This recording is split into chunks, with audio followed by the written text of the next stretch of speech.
having a childhood that wasn't everything that we would always want. When a person has gone through an unhappy childhood, how does that impact the rest of their life and different things that I know you've experienced? So there's just so much that we can talk about this, but it's really important because it's not something that everybody can address.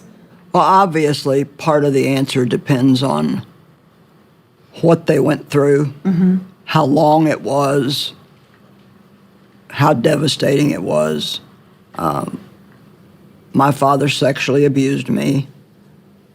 My mom knew he was doing it, but didn't have the courage to leave him. And on top of that, he was also very mean and controlling. And so I grew up rooted in fear. That's pretty much all I remember is just fear. Yeah. And my dad was a very unhappy person.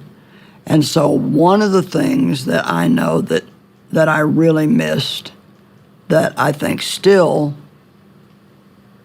I could use a little help in it in my life, and that is I never really got to be a child. I felt like I was always an adult. I just don't remember ever being carefree and happy and, sitting on my dad's lap, trusting him to take care of me. Laughing and playing. And really a large part of my younger years was trying to make sure my mother didn't find out, which, there was a good number of years where she didn't know. And, because my dad would always tell me, you got to make sure your mother doesn't find out. And so I really felt like I spent most of my time trying to take care of her. And so I think every healthy adult should have a healthy child in them.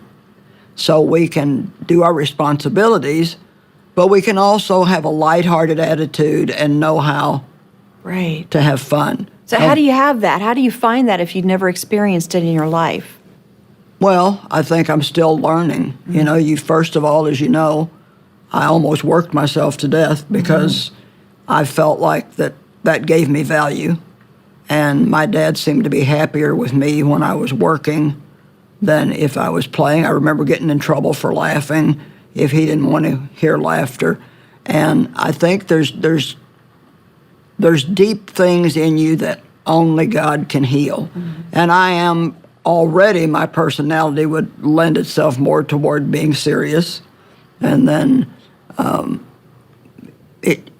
it just takes time, Ginger. It takes time. It takes God showing you things. It takes prayer. And so much of our personality is formed in really the first few years of our life. And then interestingly enough, I think that to some degree, I don't know what I missed. Because it makes a lot of sense. I never had it. I know that children trust. If you tell a child on Saturday we're going to go on a picnic, they're going to believe you.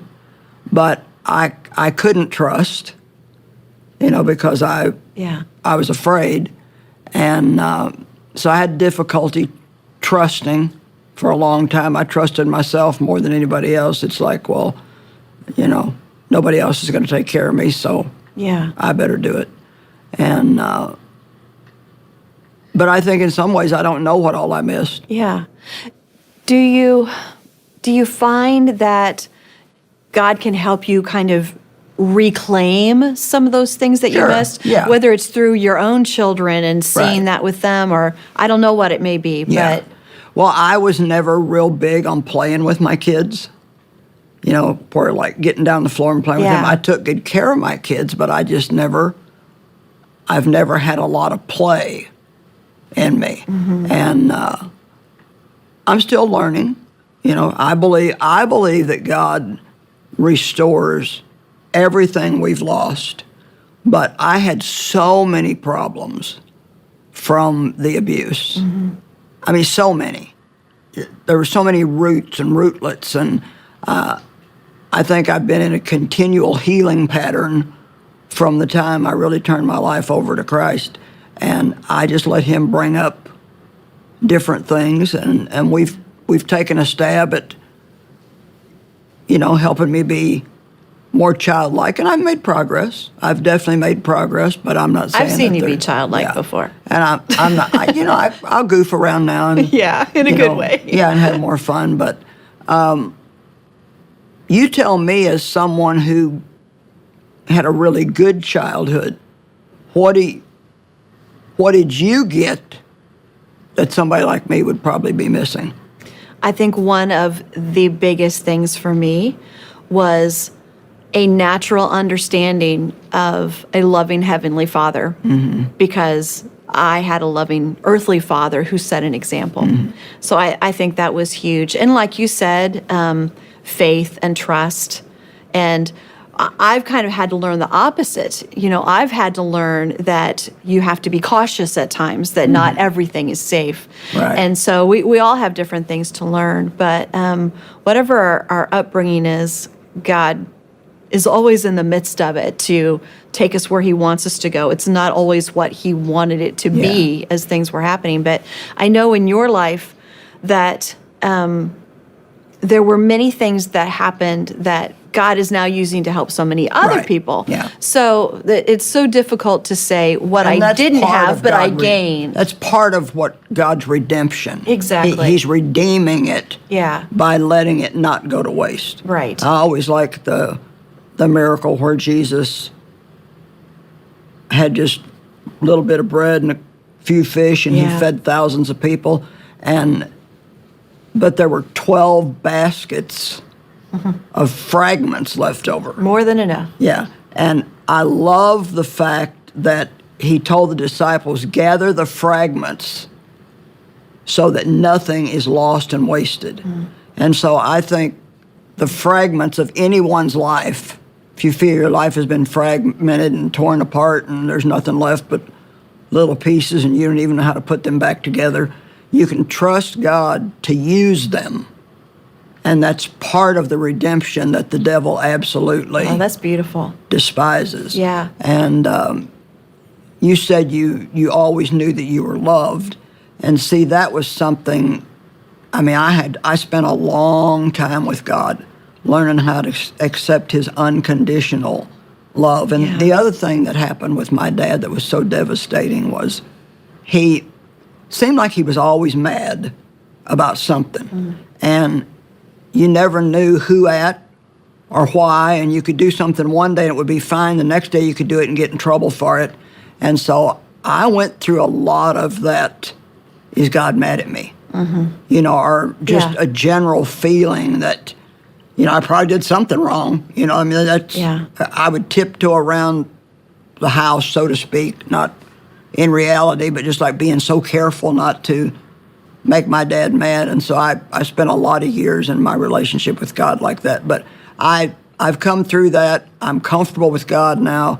I know that he loves me, and I don't live all the time feeling like he's probably mad at me. Yeah. But just as an encouragement to people who had a bad childhood, just please keep in mind that God is a restorer of those things that have been lost. And even if you don't know what all you've lost, you start asking God to heal you and he will restore the things that you lost. He'll restore trust. He'll restore love. He'll teach you how to play. And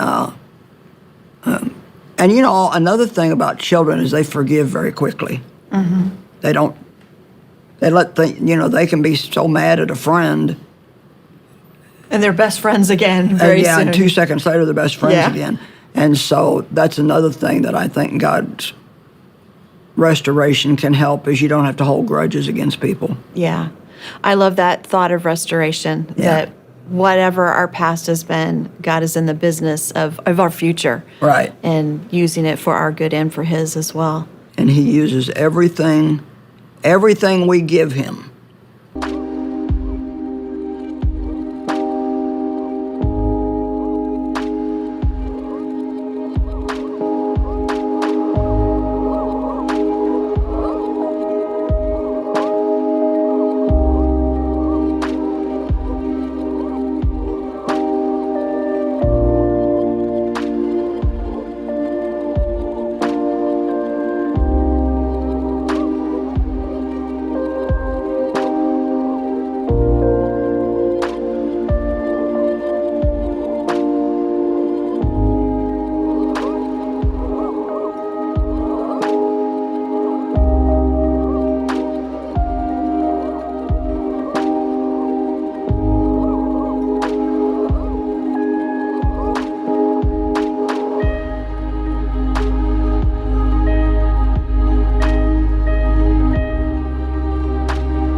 he'll use it, make something good out of it. Yeah.